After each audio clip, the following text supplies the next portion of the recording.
बार फिर से स्वागत है आपका फायदेमंद फंड्स में। और आज हम बातचीत कर रहे हैं कोटक इक्विटी सेविंग फंड्स के बारे में। जो डेट के इंस्ट्रूमेंट्स आप लेते हैं, आपने कहा कि 2-3 साल के टाइम वाले, वो किस तरह के इंस्ट्रूमेंट होते हैं, क्या सोच के लेते हैं, उसमें आपकी अप्रोच क्या होती है? तो नीरज जी, हमारा उसमें सीधा अप्रोच ये है कि हमको जो इंटरेस्ट देता है ना वो बॉन्ड, उसको हमको इंटरेस्ट चाहिए। अगर हमको 7-8% का इंटरेस्ट मिल जाता है हम बहुत खुश हैं। ठीक है, तो उसके अंदर हम ट्रिपल ए और गवर्नमेंट सिक्योरिटीज ही लेते हैं, सॉवरेन्स और ट्रिपल ए ही लेते हैं, कोई क्रेडिट रिस्क नहीं लेते। और जैसे मैंने बताया कि 2 साल के आसपास का हम उसका ड्यूरेशन रखते हैं, तो उसके अंदर हम कोई ड्यूरेशन रिस्क नहीं लेते। तो एक सहज अप्रोच कि उसको रिस्क कम करके चलना है हमको, उसके हिसाब से हम चलते हैं। और उसकी जो डेट की जो कमाई वाली जो कमाई है, जो इंटरेस्ट वाली ब्याज वाली कमाई है, उसको मद्देनजर रखते हुए हम इसके अंदर निवेश करते हैं। अच्छा, ये जो आप कह रहे हैं कि आप सरकारी वाले में और ट्रिपल ए सॉवरेन, लेकिन बहुत सारी प्राइवेट कंपनीज हैं जो बहुत अच्छी क्वालिटी की हैं, ट्रिपल ए भी हैं, और वो बहुत लंबा उनका ट्रैक रिकॉर्ड है, कभी उन्होंने कोई गड़बड़ नहीं की। उस पर नहीं जाते आप? क्योंकि 2-3 साल में सरकारी वाले में 7% रेज करना बड़ा बहुत ही टफ काम होता है। तो नीरज जी, हम ट्रिपल ए सिक्योरिटीज जो होती है उसके अंदर जाते हैं, प्राइवेट में भी जो अच्छी कंपनियां हैं उसको भी हम देखते हैं। ओके, प्राइवेट में भी जाते हैं और इसमें भी जाते हैं, लेकिन आइडिया ये है कि कम से कम 6-7% का रिटर्न मिले और सेफ्टी एटमोस्ट होनी चाहिए, तभी उस डेट इंस्ट्रूमेंट में आप पैसे लगाएंगे। और ये तीसरा जो आर्बिट्राज वाला है, इसकी थोड़ा स्ट्रेटजी हमें समझाइए। नीरज जी, आर्बिट्राज की स्ट्रेटजी एकदम सिंपल है।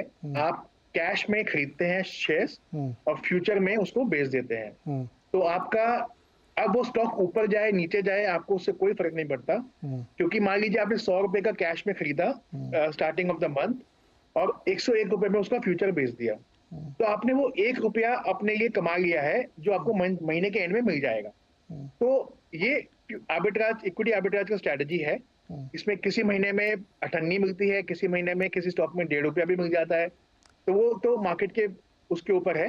बट ओवरऑल जितनी भी नियर टर्म ब्याज दरें होती हैं या जो मनी मार्केट रिटर्न होता है, थोड़ा सा उससे बेहतर मिल जाता है आर्बिट्राज में, बट साथ में खर्चे भी हैं, तो उसको it's a better return than the money market return, but with some expenses.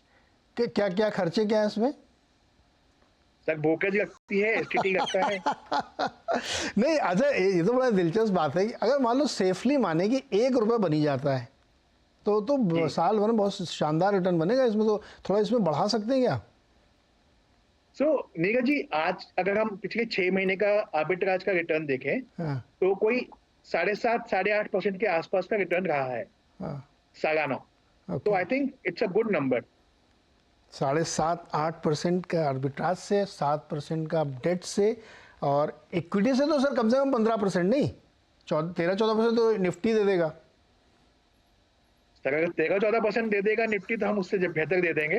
तो वही तो कि 15% वहाँ से बन गया और तीनों को जोड़ के बाय 3 कर दो, तो उतना रिटर्न तो इसमें से मिलता रहेगा। देवेंद्र जी, लास्ट क्वेश्चन, किस तरीके के निवेशकों को इस तरह के फंड को अप्रोच करना चाहिए? कोई आप लोग अपना ज़रूर एक बनाते होंगे प्लान कि ये हमारा टारगेट ग्रुप है जिसको ये फंड लेना चाहिए, वो कौन से लोग होते हैं? जनरली ये कैटेगरी जो है ना, ये थोड़े से ज्यादा जिनके पास पैसे हैं और जो डेट मार्केट से खुश नहीं है, ठीक है, या जिनको रेगुलर इनकम चाहिए अपने पोर्टफोलियो से, तो उन लोगों के लिए ये एक उपयुक्त कैटेगरी है फंड की, जहाँ पे उनको ये उस तरह के निवेशक इसको देख सकते हैं जिनको रेगुलर इनकम चाहिए और थोड़ा सा रिस्क लेके वो डेट मार्केट के रिटर्न को बीट करना चाहते हैं।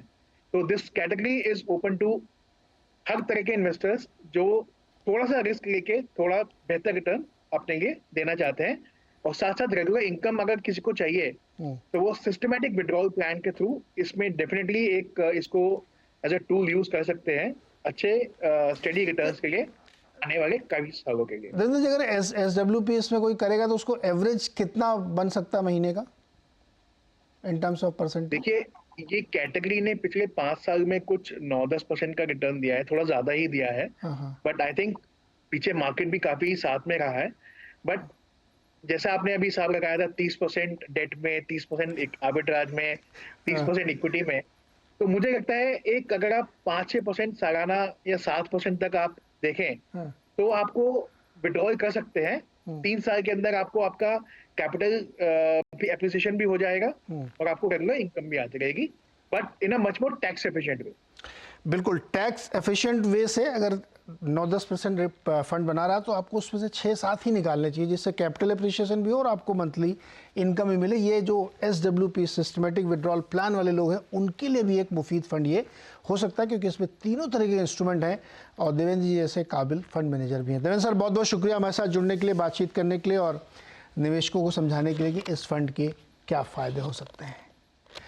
अगले हफ्ते एक और नए फंड और नए फंड मैनेजर से आपकी मुलाकात होगी। फिलहाल के लिए नमस्कार।